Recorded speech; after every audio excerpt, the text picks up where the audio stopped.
I would like to welcome everyone to the special called meeting of the Stafford County School Board for our budget presentation. First thing is call to order. We have one board member who's on our way, so we do not need to authorize participation electronically. And so, Missy, can we proceed with the roll call? Yes, ma'am. Dr. Chase, Here. Ms. Guy is on her way. Ms. Halsted, Here. Ms. Healy. Here.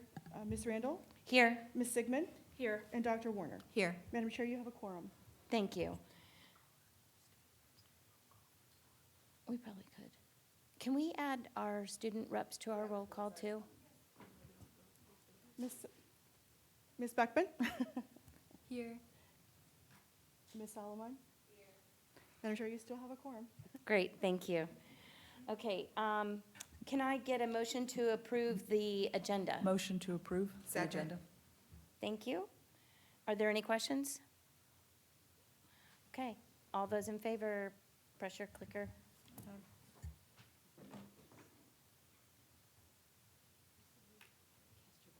Cast your vote, thank you. Tally the vote. Okay, motion approved for the agenda. I'd like to welcome our superintendent, Dr. Taylor, this evening to begin our presentation of the FY24 funding request. And we really appreciate you and your staff's all hours. Weekends are just part of the weekday for you in getting all of this done, and we really do appreciate your work on this. So I will turn it over to you.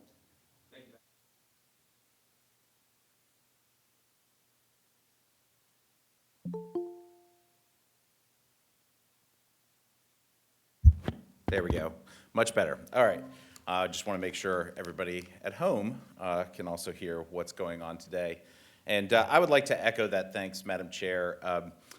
There's a lot that goes into the budget process. Our budgeting process is kind of a little bit like the Super Bowl around here in terms of production and in terms of the amount of energy and focus that goes into that.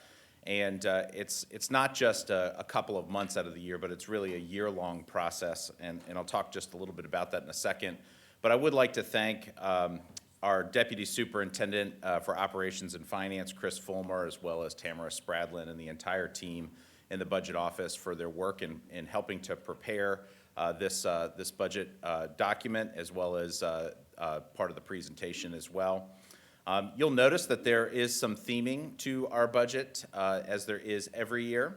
I would like to thank Joseph Shelton, who's a 12th grade student at Mountain View High School, who is the artist who designed the digital cover for our budget documents and for providing some of the art for our slide deck as well. It's a huge part of our process that we involve students not only in the budget formation, but also in its design and presentation as well. I would also like to thank this board. There's a lot that's in this budget that could not have happened without the work that went into place last year.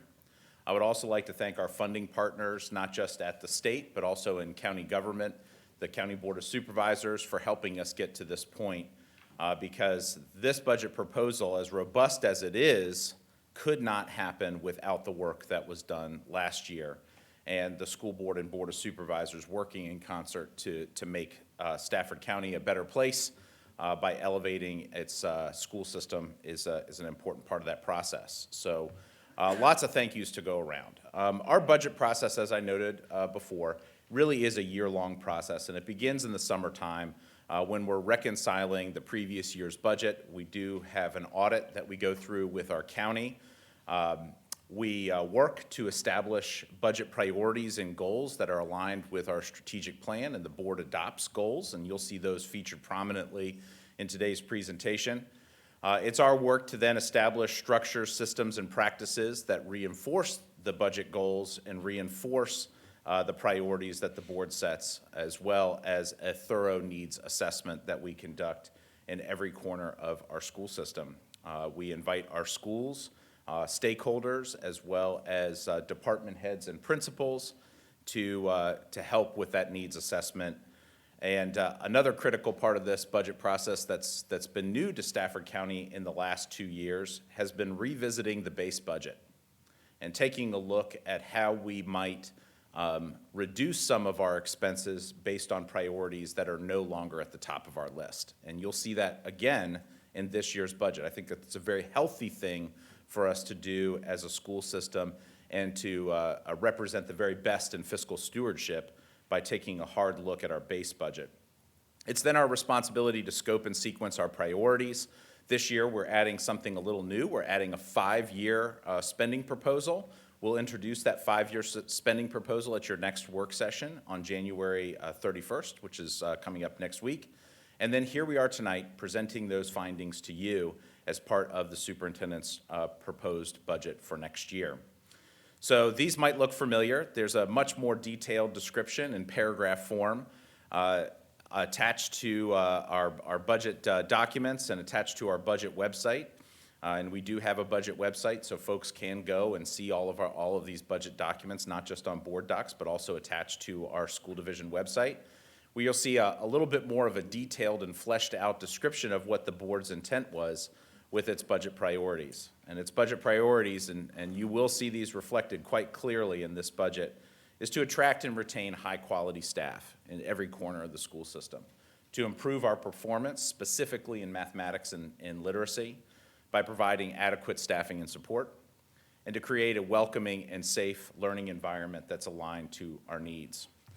So to that end, it's our responsibility to bring forward responsible solutions for the board's consideration. So I am proposing that we cover our costs that have increased significantly in the past year. Inflation over the last 2 years has been 13.5%, and we have certainly felt that in lots of different corners of our school system and found great efficiencies in the work that we've been trying to do, but costs of doing business have gone up. We are in the second year of a proposed restructuring of our licensed staff scale and the first year of a proposed service scale adjustment. Implementation of the board staffing standards and making sure that we have adequate space for learning that is safe and welcoming are at the top of our list, and you'll see all of that reflected. So to that end, this is also a great opportunity for us to talk to the community and to remind everybody about our great school system and that it's a great place to live, work, and learn. Our values are very clear, and this was a part of the board's strategic plan. Our schools do, in fact, elevate Stafford County as a whole because we value our students, we value integrity even when it hurts, and we've got great examples from the past week of how important integrity is to this school system. We value respect, we value our community, opportunities, and of course, the opportunity to create excellence. With that, our mission is quite simple. It is to inspire and empower every student so that they are prepared to excel in life and in school and life after high school. So we are 31,000 students strong, 31,220 by our last count. We're a diverse community where 79 languages are spoken. We have school conducted at 33 different schools and at 35 different sites. We have a whole host of programs that we offer and a whole host of fields to prepare students for life after high school. We served over 3 million meals last year and drove over 3 million miles. We operate 240 buses daily, which makes us a larger transportation system than most metropolitan transportation systems in a small metropolitan area. We are the largest restaurant chain in the Fredericksburg metropolitan area as well. We have 4,300 staff members, and we've been doing that operating off of $374 million in the past year. In short, our students represent 20% of the population, but 100% of our future. Today is about how we support our future. We have absolutely outstanding students who elevate this community and elevate Stafford. In addition to this list, we're delighted to add the Virginia Assistant Principal of the Year Ben Diggs from Stafford High School, who was just named on Monday as the State Assistant Principal of the Year. We have the State Music Teacher of the Year. We have state champions in every corner of our county, and we are receiving national recognition for the programs that we're offering. This is a great place to live, work, and learn, and our students are the stars of our show. You may have remember seeing this last year, and I think that this is an important comparison to share, is to face the brutal realities of our performance and to face that with a good deal of transparency. Prior to the pandemic, we were a great school system. We were definitely losing ground in a few areas, but we were a great school system. And during the pandemic, things did not go our way. We went from being at the top of the pack relatively to the bottom of the pack, or the lower middle of the pack. Fast forward to today, we've recouped some ground. And we should be very proud of the ground that we have covered. In short, we've gained 11 points in mathematics, 5 points in literacy, and 7 points in science. And though SOL performance is just one measure of our organization and how we operate in our student performance, it is a very public measure, and it is something that we pay attention to. In 2019, we were on par with Prince William County, Arlington, and Hanover. But unfortunately today, we are below, and we are still down from where we were prior to the pandemic. The lesson here, unfortunately, is that for us to make progress, it does require us to make an investment. And we've noticed that in the past year, after making a significant investment to Stafford schools, we covered significant ground. And I would posit that we will be able to and should be able to do the same moving forward. Stafford doesn't sit very well in terms of relative performance by comparison in terms of per pupil spending. Of the 133 school districts in Virginia, Stafford ranks 112th. With all of the wonderful wealth and resources in this community, we are amongst the lowest and in the lowest quartile of per pupil expenditure. Now, there's one way to look at that for sure and say, my gosh, Stafford absolutely does great in terms of giving value to its taxpayers, and we do.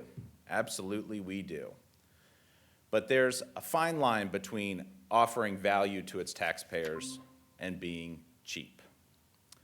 And I think we're coasting on that line pretty concretely.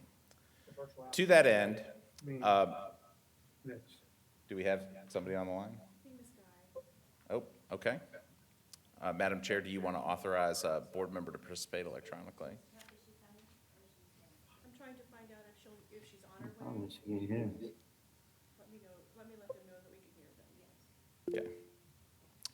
So to that end, in our peer group, and this is the same peer group that we compared ourselves to last year, we don't do so hot. As a matter of fact, we are actually the lowest amongst our peer group comparatively to last year. And some of the folks that we picked were regional partners, whether that be Spotsylvania, Prince William, and Fredericksburg City, or school systems like Arlington and Hanover that are similar size and similar demographic makeup.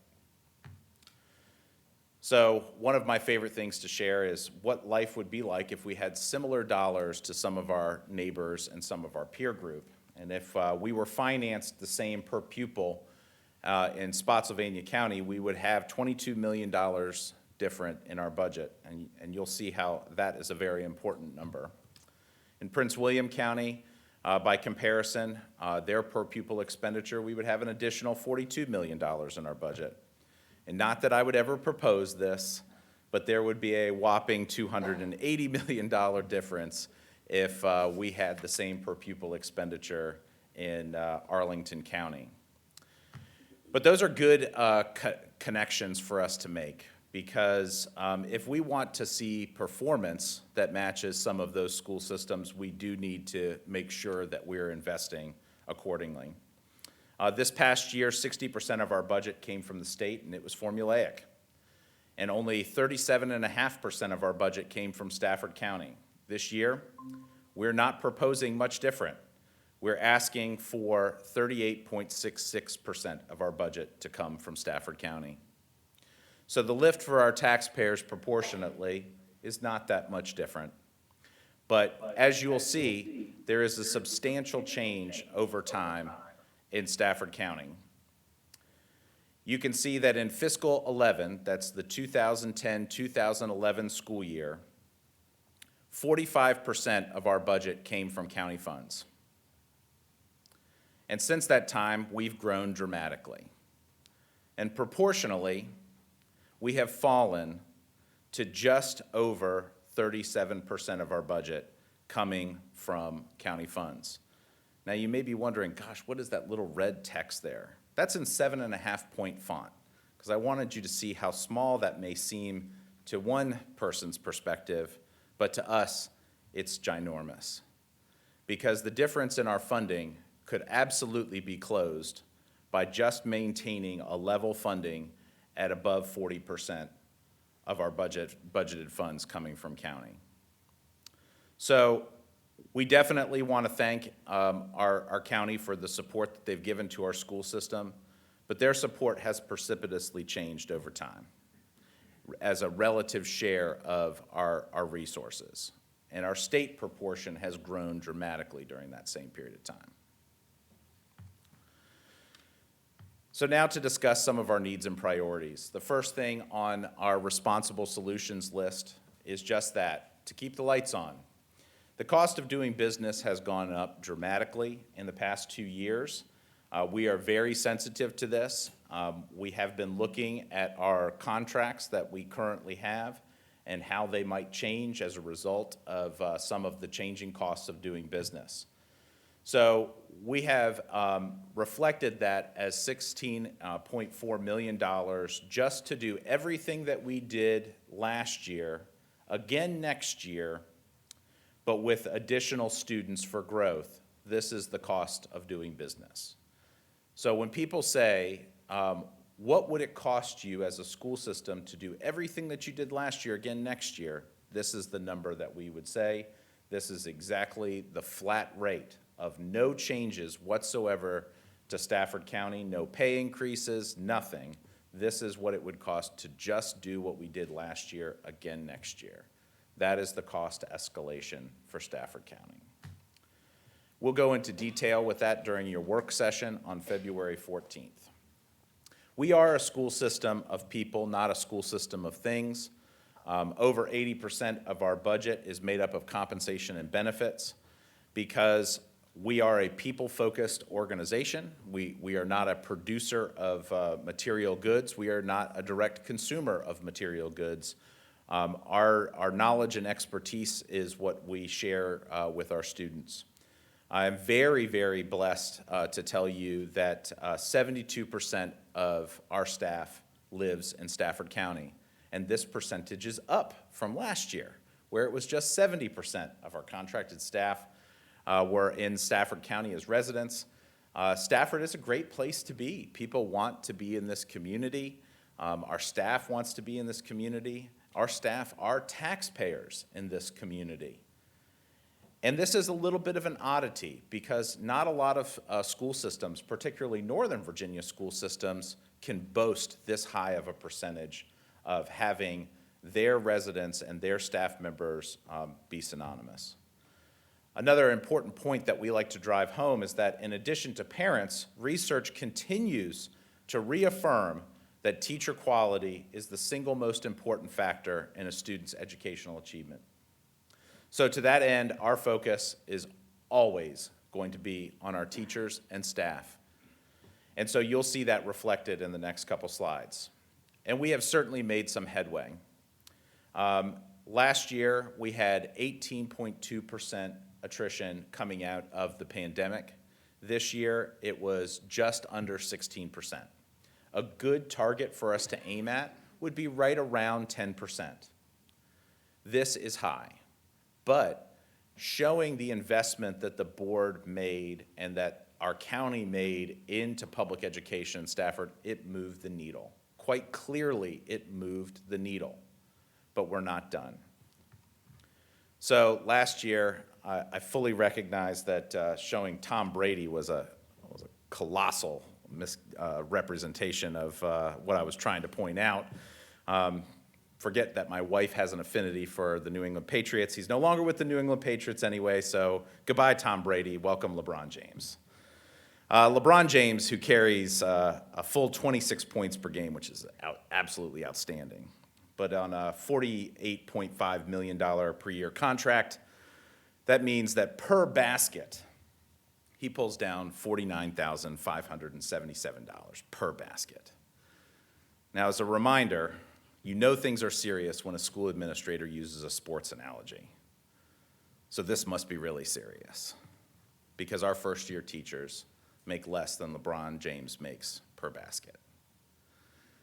If not to make matters worse, LeBron only has a 73% success rate at the free throw line, which is just absolutely appalling. We certainly wouldn't tolerate that from any of our first-year teachers. So we use this as a tool to kind of characterize where we are as a community and where we are in our thinking, but this is a pretty important idea.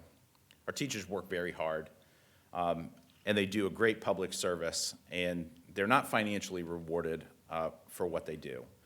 But there are also some other challenges. Right across the street earlier this year, Public Safety gave a 15% raise to sheriff's deputies. 100% our sheriff's deputies are great partners. They absolutely deserved a bump in compensation. It was long overdue.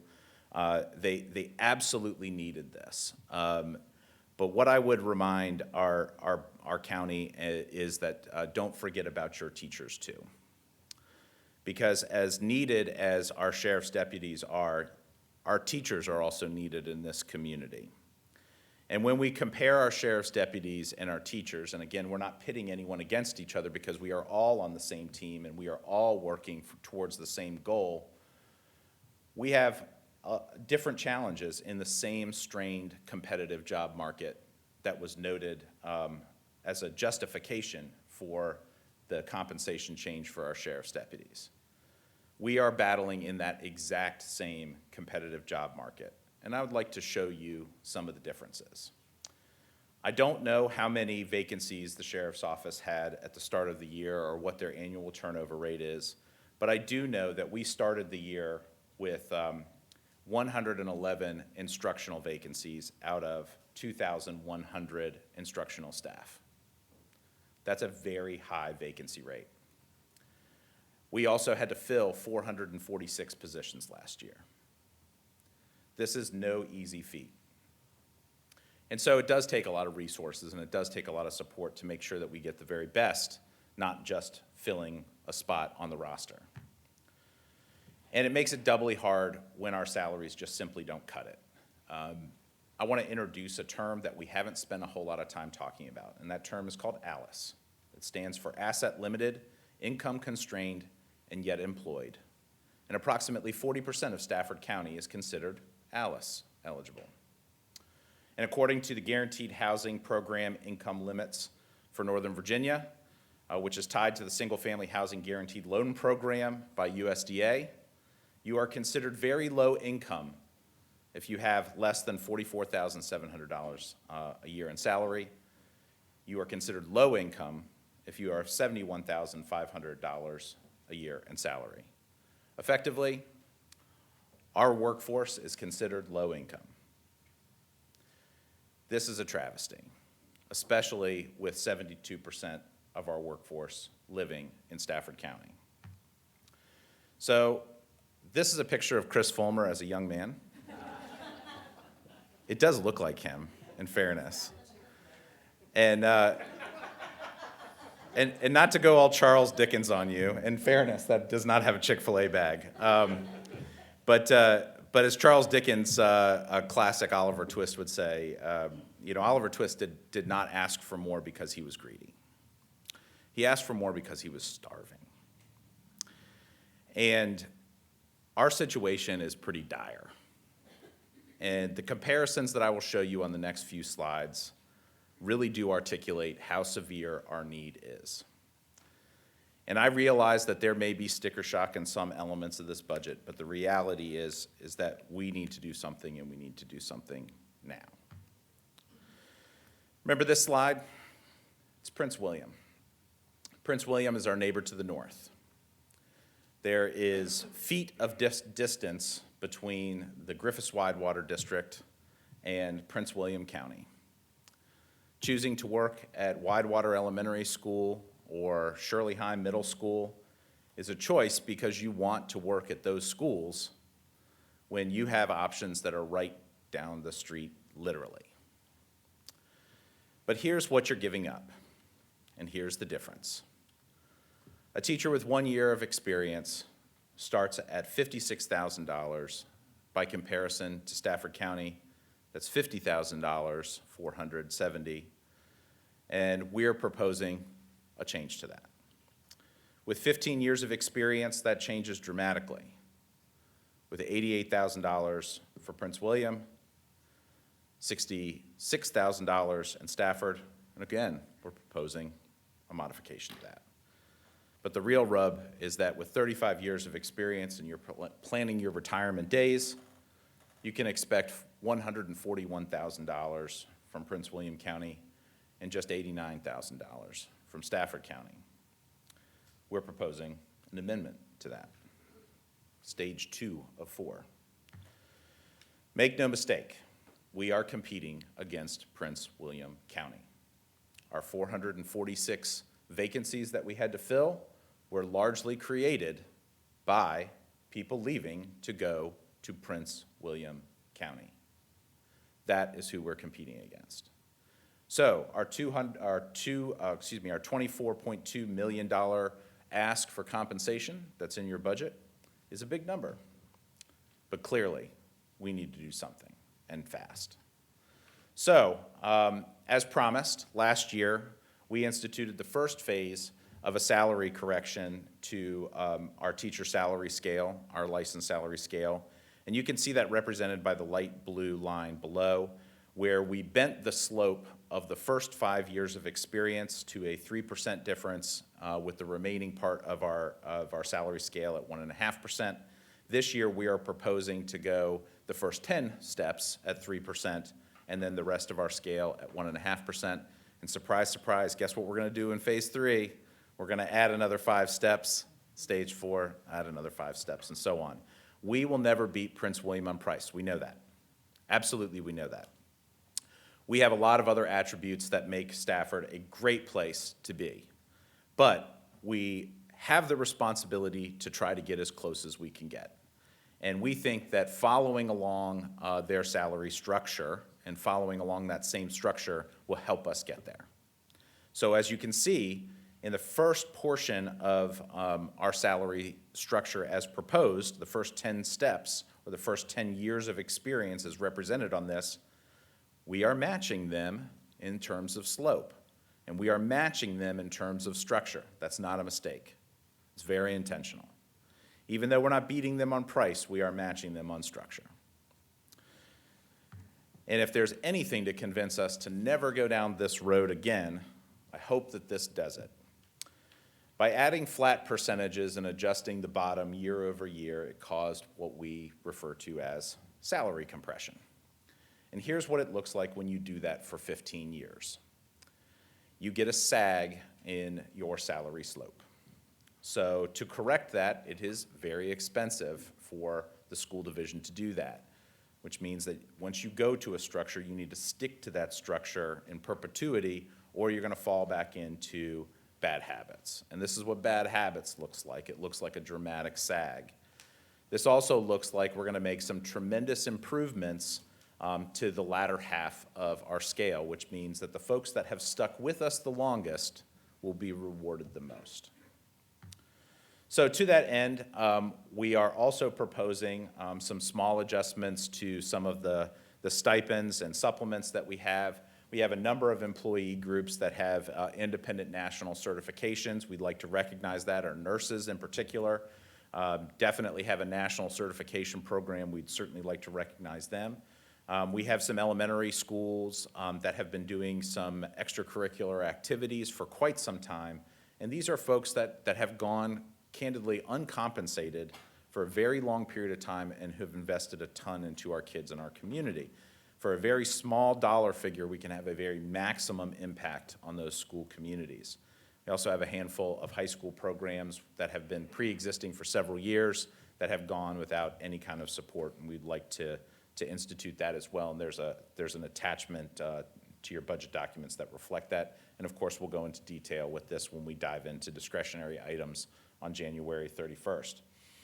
We also wanted to highlight our hourly pay. It can sometimes be confusing for a lot of our staff. Where do I go to find out how much I get compensated for substituting for a class during a planning period?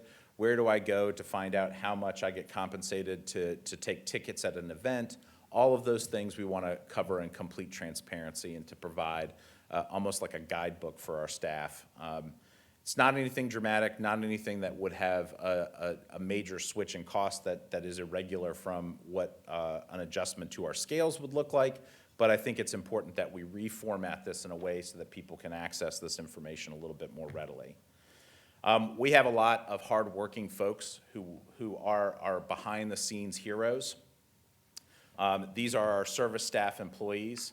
Last year, they received a flat 5% increase to compensation. This year, we are tackling the restructure of their salary schedules like we did for teachers. So what our hardworking service staff employees can expect this year is that this would be the first year of a 4-year phased-in program, very similar to what we have done for teachers. The first big shift is to reestablish a step scale. Presently, right now, the majority of our service employees, with the exception of bus drivers, do not have a step scale. They have a range. And we have had a hiring practice where we have frozen folks at the midpoint. For folks that come in with experience above the midpoint, we're going to unfreeze the midpoint and properly place people on the appropriate step relative to their levels of experience.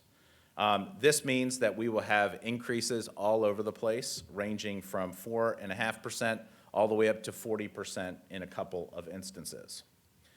What this averages out to be, and this is probably the most important thing because this is more realistic for everybody else, is that this will be an average increase of 7.7%, which is great and deserved and long overdue.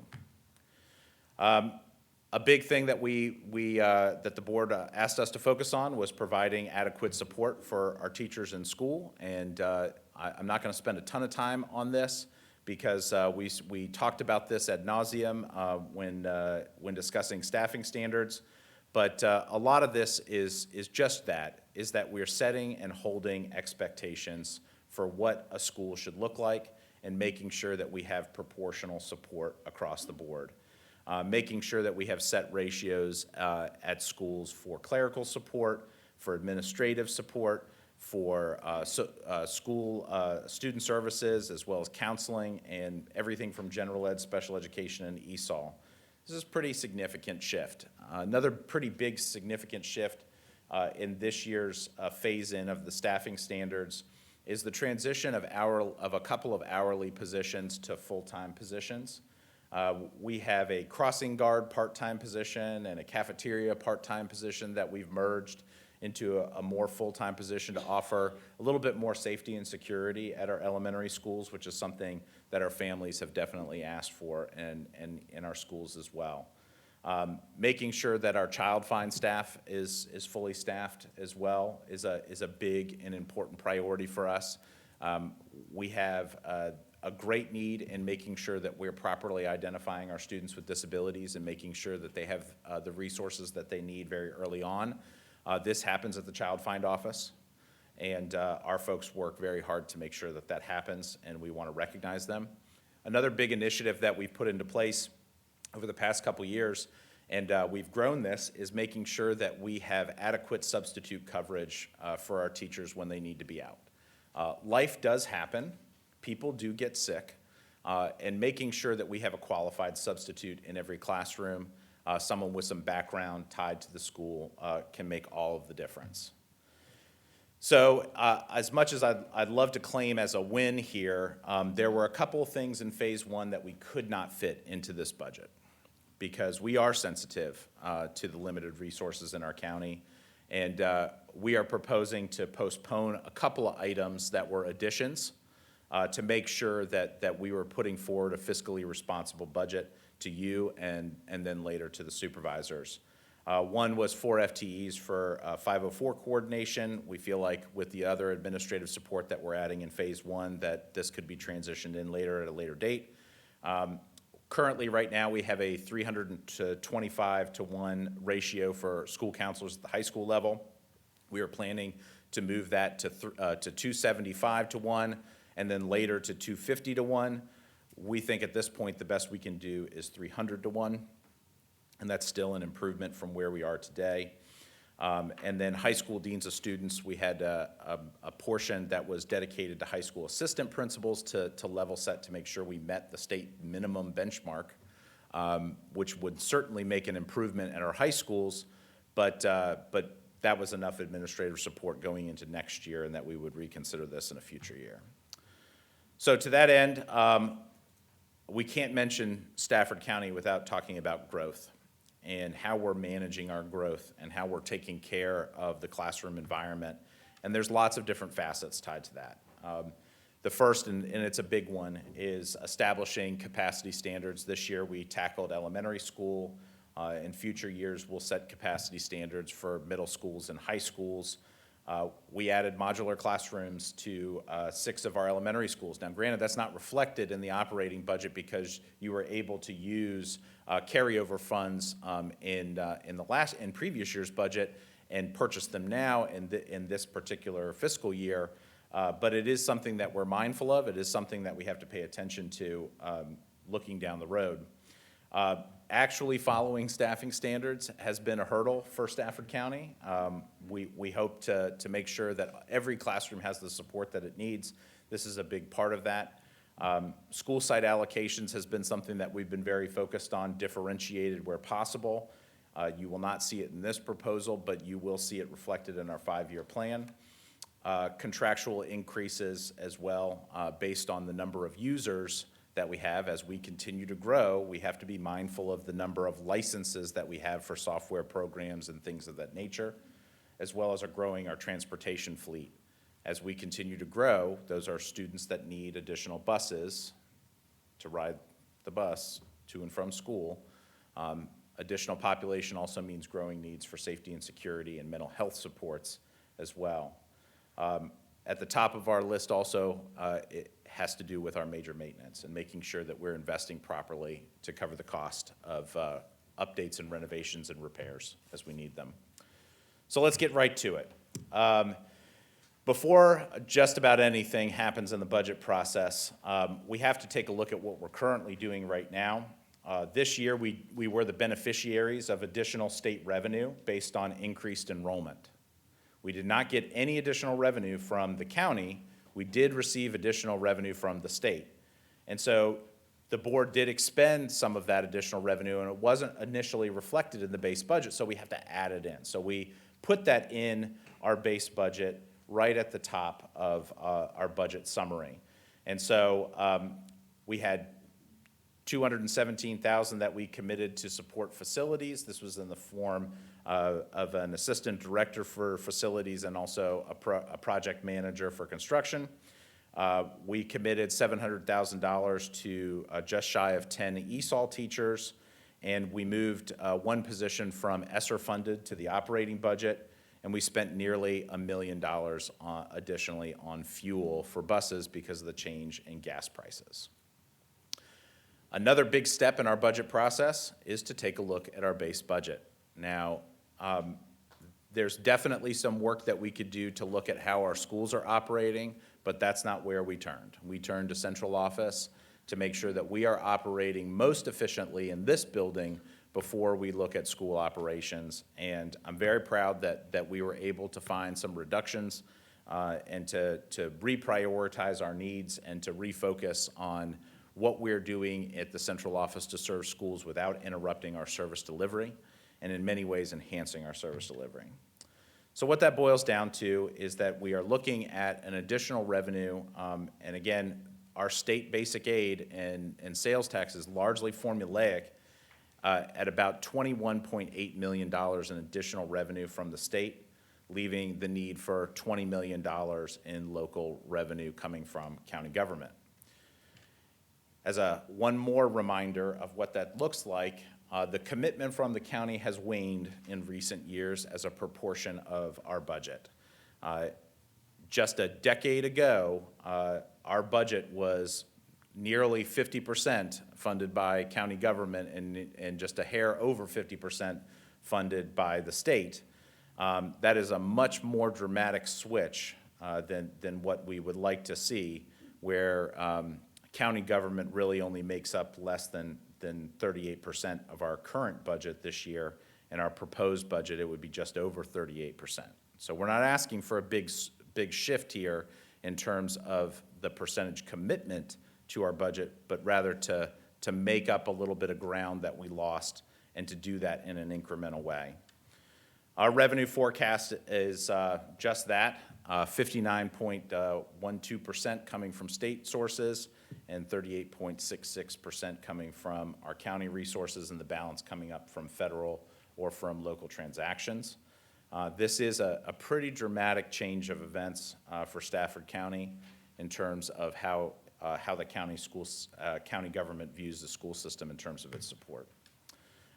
As mentioned before, we are a school system of people, not of things. 85.3% of our budget is comprised of just that, compensation and benefits. We are people. We don't buy a bunch of stuff. We rely on the expertise of our teachers to help guide our instruction. So with that, there's a couple of things that you won't see in our budget on the summary sheet. And they're noted at the bottom, and they're part of our discretionary expenditures, and they're zeroed out. We desperately feel that we need to have a strategy for differentiated compensation for hard-to-staff positions. We created a matrix on how to address this in a vigorous way where we really could regain some ground against Prince William County in some really difficult spots like special education, mathematics, some high-impact career and technical education fields, but it comes with a price tag of $2.9 million. We do need to take a serious look at the paraprofessional scale, even though we are doing fantastic in terms of making an adjustment from last year to this year. There's still more work to do. We have some suggestions on how we might move that needle forward, but again, it comes with a price tag of $1.5 million, and this would be above what we are proposing. Full implementation of the staffing standards, we noted 3 employee classifications that we would want to add and to finish out phase 1 completely. That comes with a price tag of $1.6 million. Making contributions to our pay-as-you-go major maintenance fund to support 3R projects at $2 million a year, not one. That needs to be included. Contributions to differentiated school resources, making sure we're accounting for our students with disabilities, our English language learners, and those who have economically disadvantaged obstacles that lay in front of them. We need to make sure that we're offsetting some of those challenges by providing the schools with additional resources to the tune of $2 million. It didn't make the cut. So why, might you ask, did I not include these things, but I should have? Well, we believe that if we're going to eat this apple, we need to do it one bite at a time. And we fully recognize that Stafford County can be resource constrained. We want to lay out a clear pathway on how we get there. But there are some things that are pressing, and we've listed them out for the board's consideration. We've given you a list of other priorities that we think come right below those priorities that need to be considered as part of this budget process. But there are some challenges that lay ahead. Now, I will tell you that even biting this apple a little bit at a time over the next 5 years, things will change. And there will be other needs that emerge. And that apple may look awfully small 5 years from now by comparison to how it looks today. And we need to be sensitive to that. So I offer these responsible solutions to our very complex challenges of how we might attract and retain high-quality staff, how we might improve performance and provide adequate support, how we might create a safe and welcoming environment aligned to our needs. So we have a number of upcoming engagement events that we would like to point out for the public. The Rock Hill District will be hosted at Thompson Middle School at 7 p.m. on February 6th, February 8th. The Aquia and Griffiths-Widewater districts will be at Stafford Elementary School, February 9th. Falmouth and George Washington districts will be at Drew Middle School. And February 13th, Garrisonville and Hartwood districts will also be at Winding Creek Elementary School. It's a wonderful opportunity for the community, citizens of Stafford County, to interact with school board members representing these districts to give feedback on this budget proposal and to grade my work for my teachers to make sure that I get an A and that we put forward a great budget proposal for the Board of Supervisors' consideration. We have a number of school board work sessions also up for the board to discuss these items. On January 31st, which is next Tuesday, we'll do a deep dive into the discretionary items in this budget proposal and into the 5-year plan. The 5-year plan was not attached tonight. We're making tonight about fiscal '24. We'll make next week about the 5-year plan. And February 14th, we'll review the non-discretionary needs of the school system. February 21st, we have a hold for a work session if the board needs that, and for the board to provide direction to the superintendent and staff so that we can prepare the final budget documents for your consideration. We have a public hearing scheduled for February 14th at a regular business meeting, and then the final budget adoption right under the wire on February 28th. Constitutionally, we're required to adopt a budget and forward it to county for review and approval prior to March 1st of every year. This is right under the wire. So very excited about that. I think it's also really important that we let the public know who is sitting in the seats of decisions. The budget that goes forward to the Board of Supervisors will be decided by the representatives of the magisterial districts in Stafford County, as noted here on the left of the screen. And that budget, once approved and adopted, will go forward to the Board of Supervisors for their consideration of our local funding request and that portion of the budget. So there are lots of people to connect with, to share your thoughts and feelings with about our funding proposal and its necessity. The bottom line is really simple. Our students, our families, and our community deserve a high-quality school system. There's a lot of things that we could be doing better. We recognize that. But we do need an investment to make those things happen. So with that, I want to point out one thing, and that's a couple of the attachments that are online on board docs, as well as that we've printed off for the board and for those that are visiting today in board chambers. The first one, and I'll wait for the screen to cut away to, there we go, is this pamphlet, which is an executive summary of our budget presentation this evening.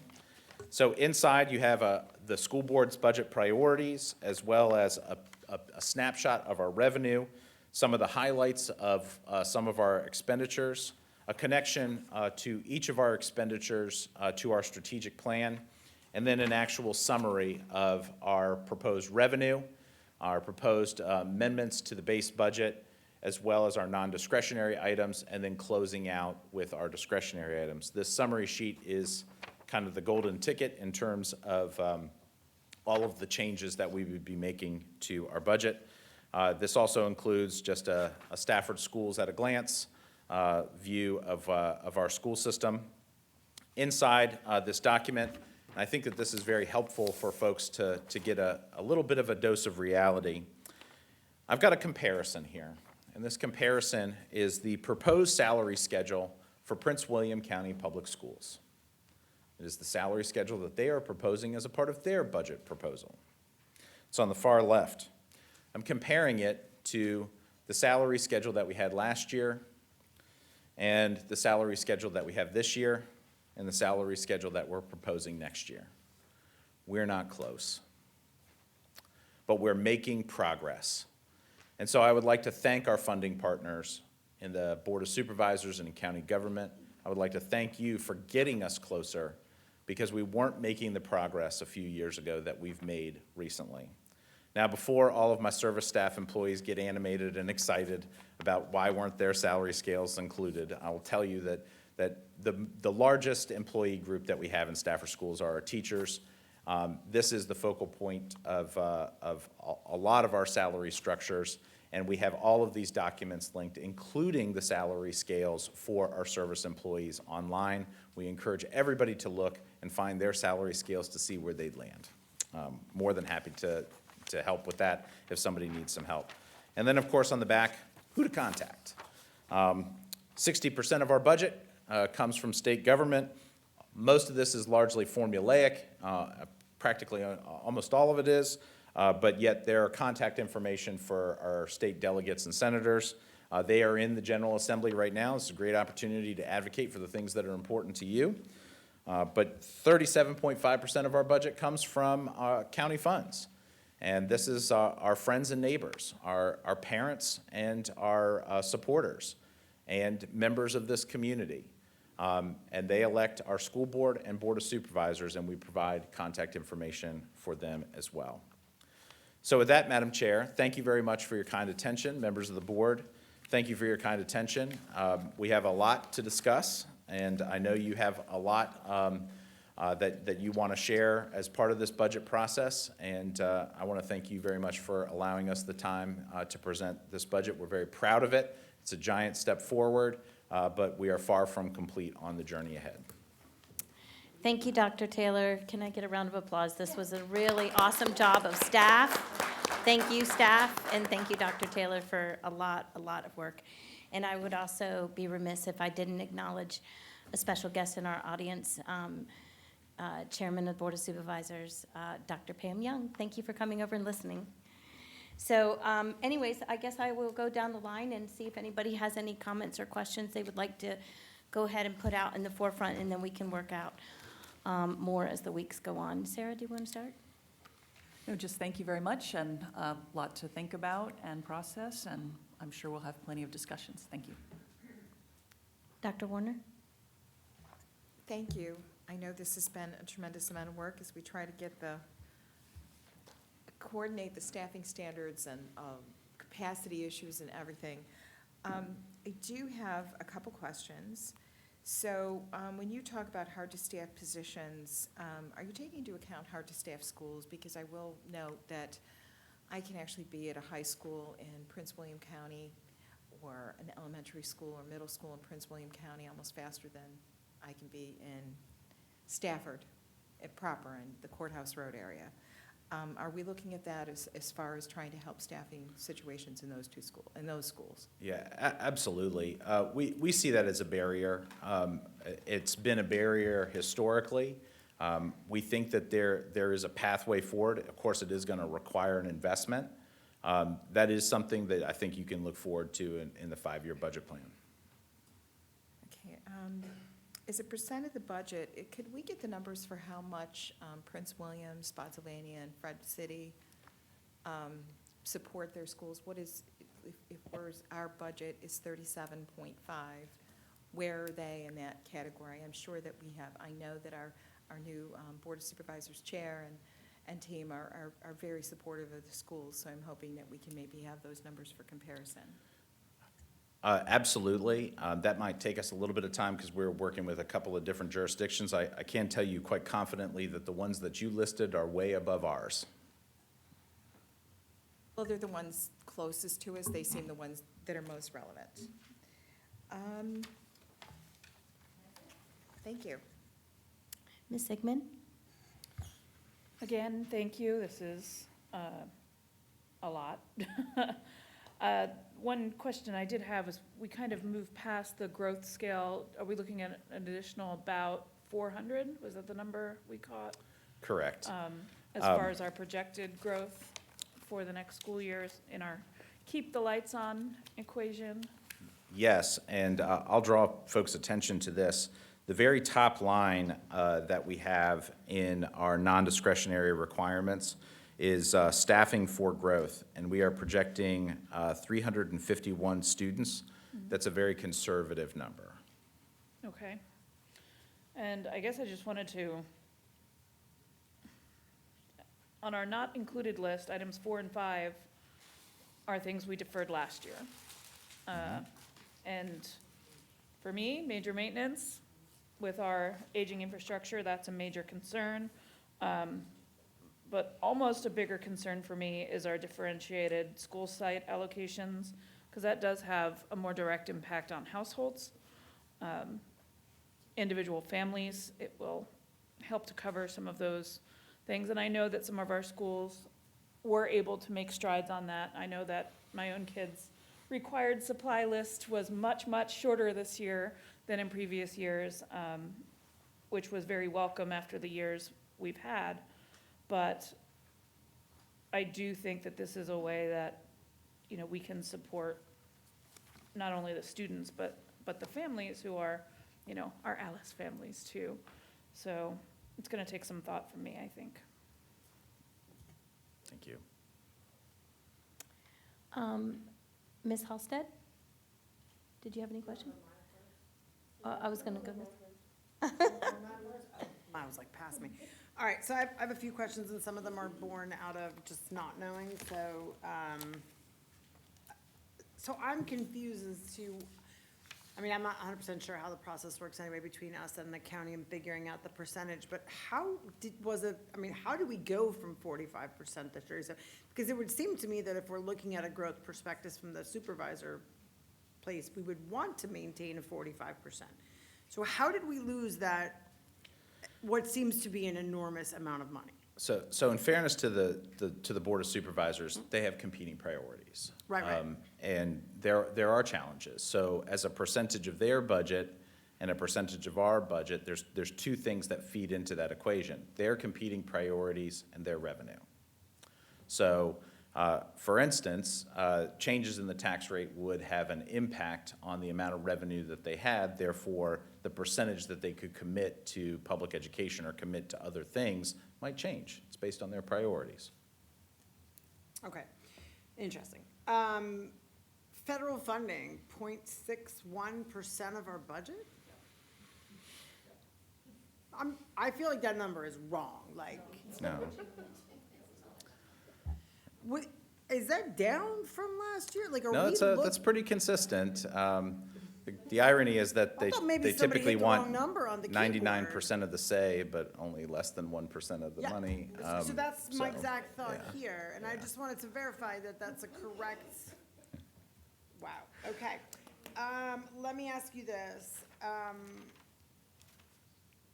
We do public-private partnership stuff. I know we can get stuff from Walmart and all those things, but they're small pieces of the pie, right? Yes. So you mentioned earlier before you got this red line number from central office. If you did need to look into schools, what would that look like? What are you looking about taking away from the schools to save pennies and dollars? Very candidly, I don't know that we could. And I can speak with some confidence, having gone to the base now for 2 consecutive years, that we're kind of at the threshold where we've made reductions on all the things that make sense, found efficiencies in some places that don't. I have tremendous concerns about our investment in technology moving forward. It continues to become more expensive. Our security profile is largely technology-based. It is a part of our world that needs to be factored into the conversation. That is going to be a cost escalation in the very near future that we need to be mindful of, not just to mention the cyclical replacement of assets over time. That's going to be a huge, huge concern for us. But I think we're at the place right now where, we've made all of the reductions that make sense. And we're at the place where if we did anything further, we'd probably be cutting into bone, and it would interrupt our service delivery in a pretty substantial way. Similarly, at the school level, they're not doing a whole lot with the limited resources that they have. One of the attachments that you have is everybody on the internet can now see how much each school operates with. Right. And it is bare bones. when you think about the number of students that each of these schools have and the resources that they have to make sure that education happens, it's pretty limited. So looking at the schools for reductions, you're really looking at two things. You're looking at people or you're looking at salaries. And at salaries, given our attrition and given our market competitiveness, which is non-existent, you really are in a difficult situation. So there's really not a whole lot to look at, and it does become a challenge for us because we struggle to make recommendations on where you would look without doing a dramatic interruption to service for families. So I guess my last part of that is, if we have a public-private partnership, do we not have foundations where we could go in that would cover that cost for us to alleviate some of that burden on the budget, or is that not plausible? Certainly not at the scale that we're operating. We're the size of a Fortune 500 company. Yeah, okay. All right, thank you, that's all. Actually, we're bigger than a lot of Fortune 500 companies. Thank you. Okay, Ms. Guy? Yes, I am ready. First, I want to apologize for being late, but my husband had a doctor appointment down south, and 95 hates me. So, but I kind of knew that was coming. I know, it hates all of us. 95 hates everybody. This is not an important question, but I'm just kind of trying to figure out, why is that shaded? Oh, thank you so much for asking about that. There's a couple of features that I want to point out on the salary scale sheet in your handout. The first one is you'll notice that there's a highlighted area on the far right, and you can see that that is where we have made the substantial change in improvements to the scale. And you can see the handiwork that you've put in place last year in your salary scale in the first 5 steps on the far right. You'll see that they're consistent 5.1%. And so now what that is looking like is that we have made the modification to bend the slope of that line to that point. So what you will see next year is you'll see consistency between steps 1 and 10 next year, if this were to be successfully passed through all of the budget steps. And then the next group would be steps 11 through 15 that would be shaded and focused on. You'll also note that in the middle, there's this red line wrapped around year 15. Last year, it was wrapped around year 14. And the reason for that is that 15 years ago, that was a group of teachers that joined us in fiscal '08. And in fiscal '08, that was the beginning of the housing market collapse and a dramatic change in how we compensated our staff and where our salary compression began. So in looking at this cohort of staff members, this is actually a pretty important group to look at, because the folks that were on the staff prior to this, that's everybody step 15 and above that, they went through some pretty lean times in public education to get to where they are today. And so when folks say, oh my gosh, you're very disproportionately favoring the top of your scale, well, yes, they are the area that needed the most correction. And so we want to honor them and recognize that is a group that has needed some pretty severe adjustment.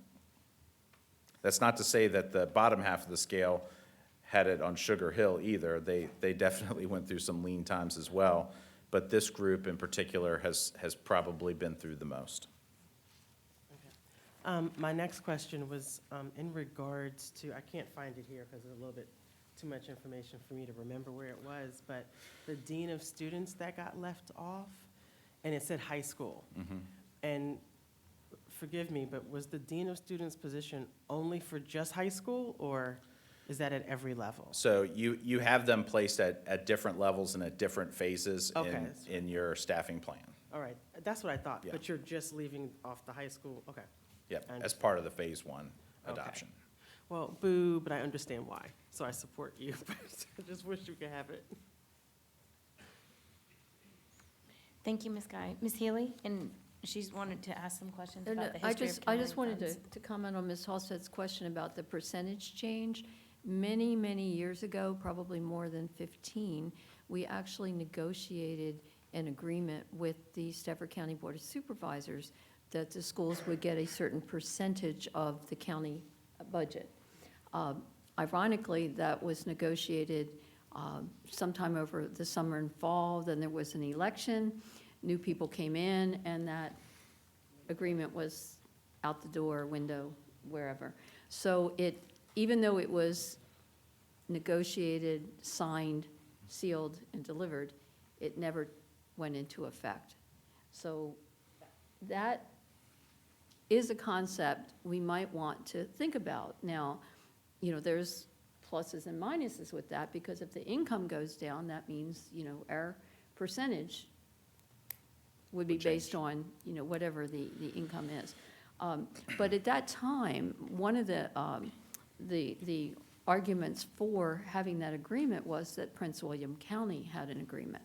And they would get a certain percentage, the schools would get a certain percentage of the county's budget. So my question, and this is for, either a memo or work session information, is, does Prince William County still have an agreement in place? And if so, what is that percentage that they have? And has that percentage changed over the years? I mean, that's kind of a It's a great multi-part question, No. but I think it is, it would be significant to take a look at that. And then I probably, would be looking to you, not during this budget season, because we're already on the, the fast roller coaster, but once we get through this budget season, is that something that we want to consider proposing to the Board of Supervisors for future years? And the intent was it would give some stability to the school system in planning ahead. Now, my questions, and I'm not looking for answers now, but they have to do with this, the differential in the per pupil expenditure. I'm curious and would like to know sometime before or at the next work session, what is the difference in the cost of living adjustment that Stafford County receives and Prince William County receives? Because I imagine that's significantly more than this differential. But, if we found out what the difference in that COLA is, the total amounts, like say we get 100 and they get, 400, because they get 4 times as much as we do, Right. And how does that divide into the number of students? I'm just curious to see if there is a correlation between the per pupil expenditure and the amount of extra money that they're getting from the state without having to do anything for it, which means it may be a cost that is funded from state funds rather than the local funds. Also very curious about Spotsylvania, and because they're funding more, and they have, I know they have a somewhat smaller student base, but not that much smaller than ours. But, how is their percentage of their locality budget for education? Because they've always seemed to be spending more than we do. We've always thought we were more efficient, but it may be something else along with that. And then on page 12, the incomplete items, if we could, for the work session, have what the cost of those would be. I'm not suggesting we add them in, but it would be helpful to know what the cost for each of those would be if it's something that we want to look into. Yep. My next question has to be, I'm conservative on the budget, and I've been through the good times, I've been through the bad times. And the bad times are tough, because money in the county gets tight, money for us gets tight, and that's when we had to step back from the steps. And it's, 08 sounds about right, of course, we had a crash.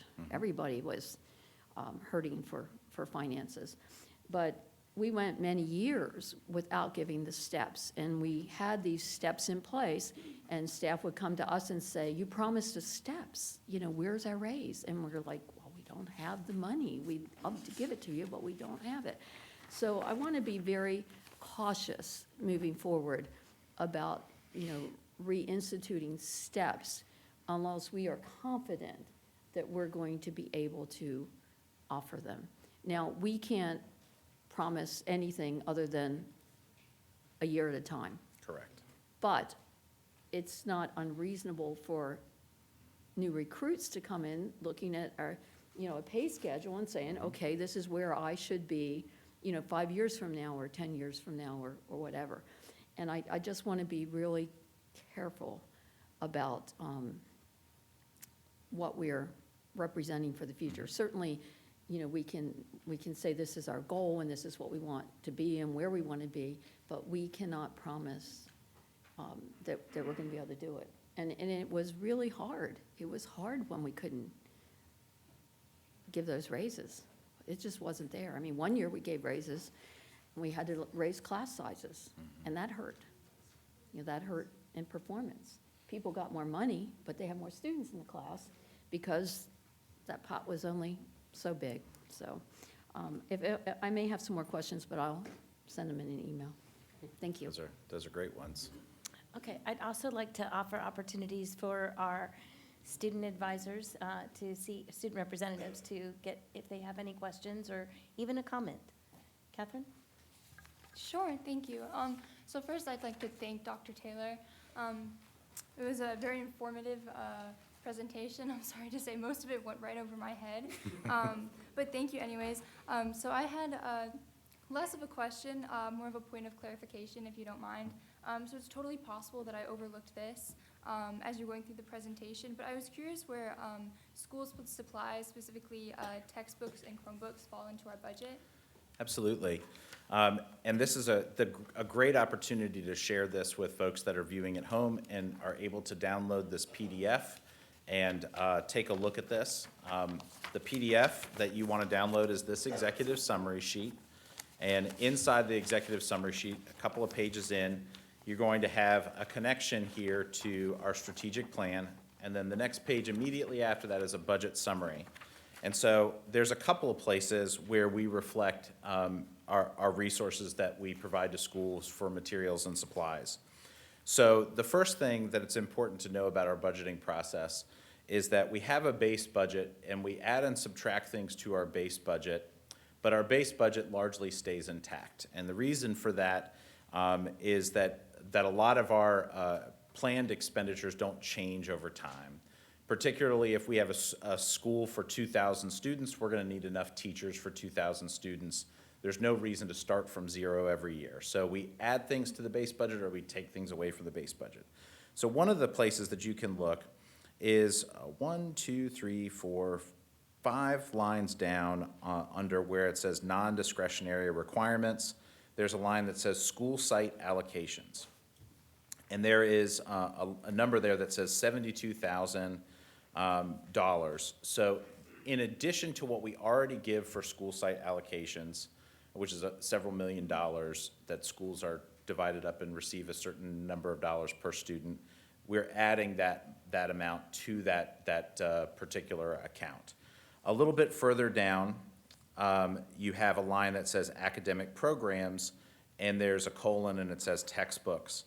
So we have $200,000 aligned for school media and for books, just in general.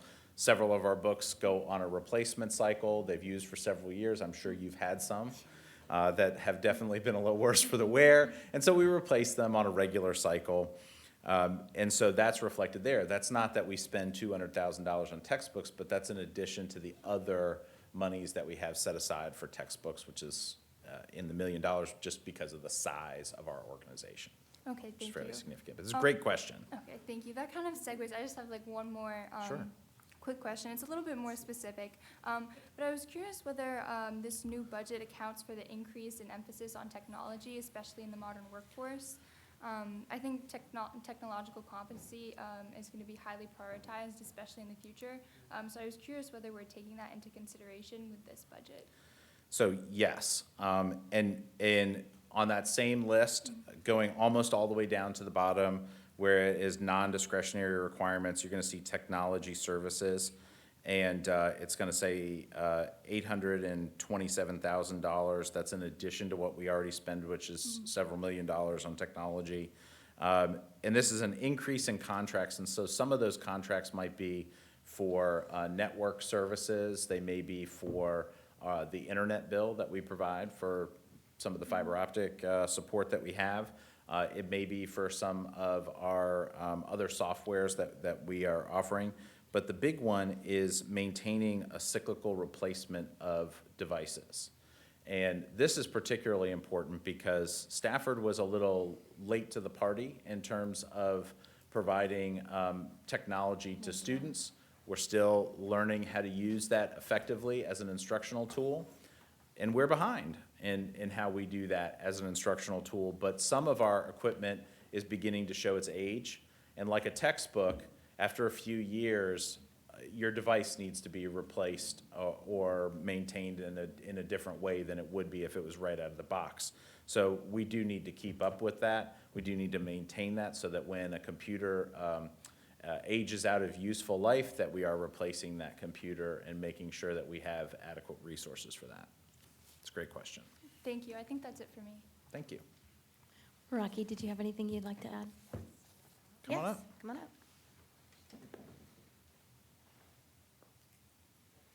So I would like to thank you for putting this budget together for you and your staff. You guys did a wonderful job, and I can't wait to see more discussion about it.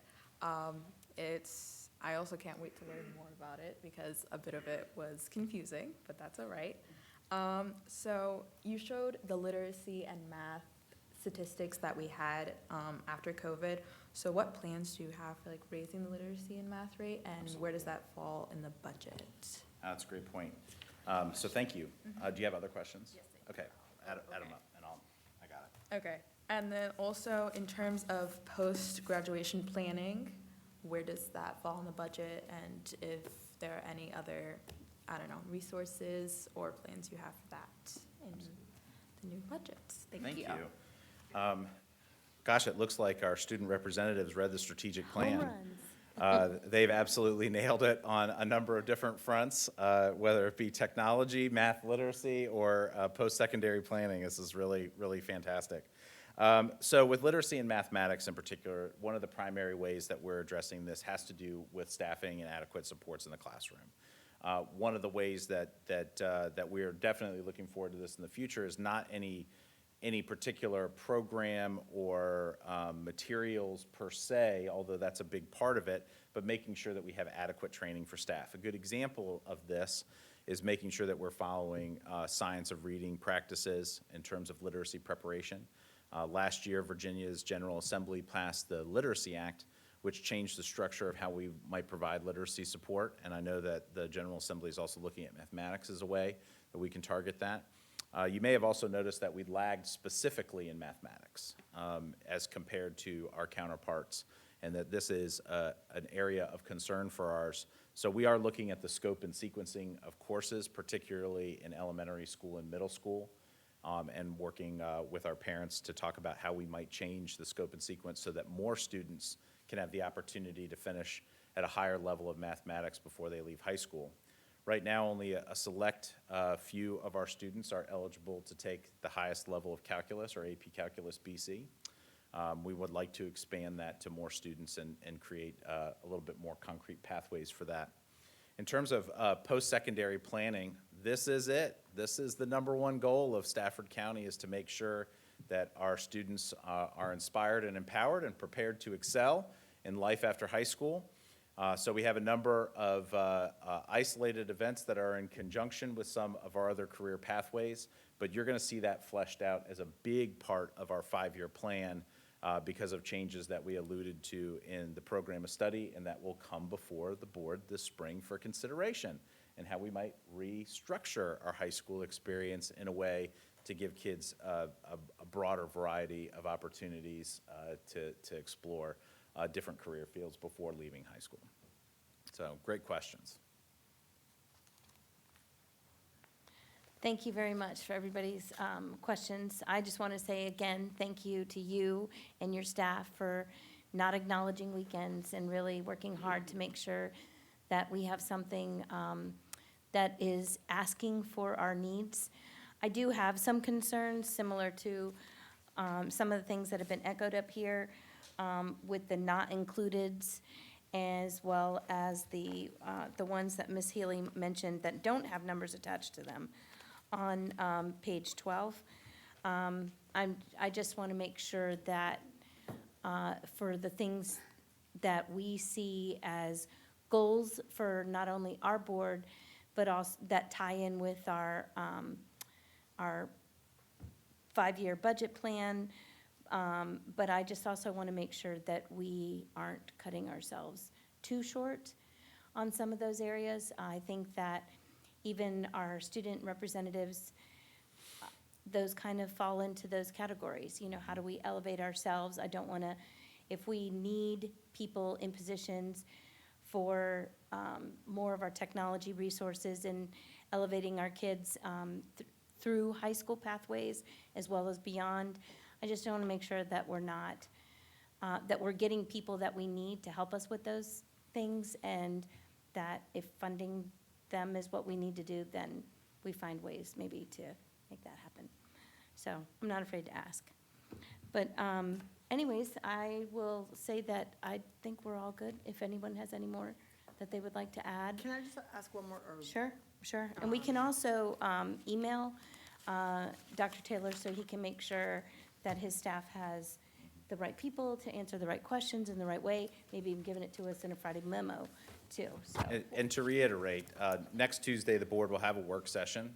The deep dive will be on 2 topics, the discretionary items and the questions that you presented this evening, and our 5-year budget plan.